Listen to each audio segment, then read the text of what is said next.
তেতিয়াৰ পৰা অসমীয়া হোৱা বাদ দিছে, তেতিয়াৰ পৰা অসমীয়াৰ বেমাৰ আৰম্ভ হৈছে। খাৰ খোৱা অসমীয়া, হাই ব্লাড প্ৰেছাৰ, ডায়েবেটিছ, ফেটি লিভাৰ, কলেষ্ট্ৰল, শকত, বহুত বেছি চৰ্বিযুক্ত, PCOD, মহিলাবিলাকৰ যদি PCOD হয়, এনেধৰণৰ বেমাৰত যদি ভুগি আছে, অলপমান খোজকাঢ়িলে ভাগৰ লাগে, এনেধৰণৰ বেমাৰ যদি ভুগি আছে, তেতিয়াহ'লে এইকেইটা কাম কৰি চাওক। মই তাকো জোৰ জবস্তি কৰিব দিয়া নাই, বিশ্বাস যদি আছে কৰি চাব, আৰু বিশ্বাস যদি নাই ঠিক আছে, মেডিচিন খাবতো পইচা আছে চাগে আপোনাৰ। বডিত যেতিয়া এচিডৰ পৰিমাণ বাঢ়ে কি বেমাৰ হয়? আটাইতকৈ ডেঞ্জাৰাছ বেমাৰটো কি? যেতিয়া বডিটো এচিডিক হৈ যায় কি বেমাৰ বাঢ়ে? কি বেমাৰ? কেঞ্চাৰ। চব বেমাৰে বাঢ়ে, কিন্তু কেঞ্চাৰ। লিভাৰৰ ফাংচন গড়বড় হৈ যায়। অসমীয়াই যেতিয়াৰ পৰা অসমীয়া হোৱা বাদ দিছে, তেতিয়াৰ পৰাই অসমীয়াৰ বেমাৰ আৰম্ভ হৈছে। আপুনি আপোনাৰ ভৰিৰ পৰা চেণ্ডেলযোৰ বা জোতাযোৰ খুলি খালী ভৰিৰে পথাৰত কিমান দিন আগতে খোজকাঢ়িছিল? আপুনি সান্দহ গুড়া কেতিয়া খাইছিল? খাৰৰ আঞ্জা খোৱা কিমান দিন হ'ল? অসমীয়াত কি বুলি কয়? খাৰ খোৱা অসমীয়া। গালি নহয়, এইটো গালি নহয়, মইতো অলংকাৰ বুলি ভাবো। ইফালে আমি কি খাই আছিলো? খাৰ খোৱা অসমীয়া। এই খাৰকীয় পদাৰ্থৰ দ্বাৰা হয়তো বা ক'ৰবাত নহয় ক'ৰবাত বেলেঞ্চ হৈ আছিলে। অসমীয়াই খাৰ খাব বাদ দিলে, খাৰো খাই নে? মইতো KFCহে খাম, হয় নাই? মইতো মমোজহে খাম, হয় নাই? মই এই টেকেলি মুখত পিঠা দিয়া, কি টেকেলি মুখত দিয়া পিঠা? টেকেলি মুখত দিয়া পিঠা কিমান দিন হ'ল খোৱা?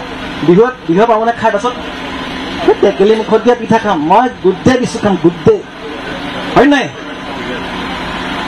যেতিয়াৰ পৰা অসমীয়া হোৱা বাদ দিছে, তেতিয়াৰ পৰা অসমীয়াৰ বেমাৰ আৰম্ভ হৈছে।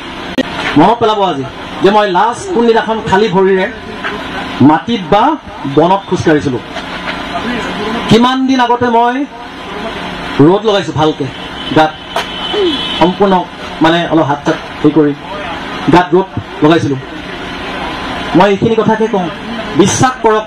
কাৰোবাৰ যদি কেতিয়াবা বেমাৰ নাম কম ভালকে শুনিব, হাই ব্লাড প্ৰেছাৰ, ডায়েবেটিছ, ফেটি লিভাৰ, মই ৰিপিট নকৰোঁ কিন্তু, হাই ব্লাড প্ৰেছাৰ, ডায়েবেটিছ, ফেটি লিভাৰ, কলেষ্ট্ৰল, শকত, বহুত বেছি চৰ্বিযুক্ত, PCOD, মহিলাবিলাকৰ যদি PCOD হয়, এনেধৰণৰ বেমাৰত যদি ভুগি আছে, অলপমান খোজকাঢ়িলে ভাগৰ লাগে, এনেধৰণৰ বেমাৰ যদি ভুগি আছে, তেতিয়াহ'লে এইকেইটা কাম কৰি চাওক।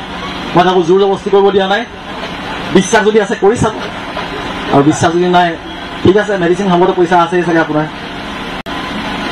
আচৰিত ধৰণে মই এনেকুৱা এজন ডক্তৰ যে হস্পিটেলত পেচেণ্ট নাথাকিলে মই ভাল পাওঁ। ফাৰ্মাচীৰ সন্মুখত লাইন নাথাকিলে মই সুখী হ'ম। যদি মই ফাৰ্মাচীৰ মালিক আছে, আই এম চৰি, বেয়া নহ'ব, মই ভাল পাম। কি কাৰণে? কাৰণ এই যে ঔষধটো আৰম্ভ হ'ল নহয়, জ্বৰৰ ঔষধ আৰু চৰ্দিৰ কাম বেলেগ কথা।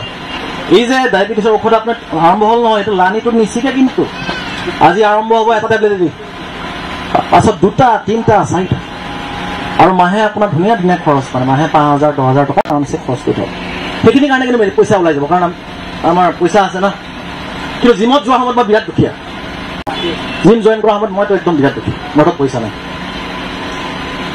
হয় নাই? যদি 1,000 টকা জিমত দিয়ে ছাপ'জ, তেতিয়াহ'লে আই থিংক মাহত ডেইলি 30 টকাকৈ পৰিব। তাতকৈ দামীটো ৰজনীগন্ধাটো নহয়, হয় নাই?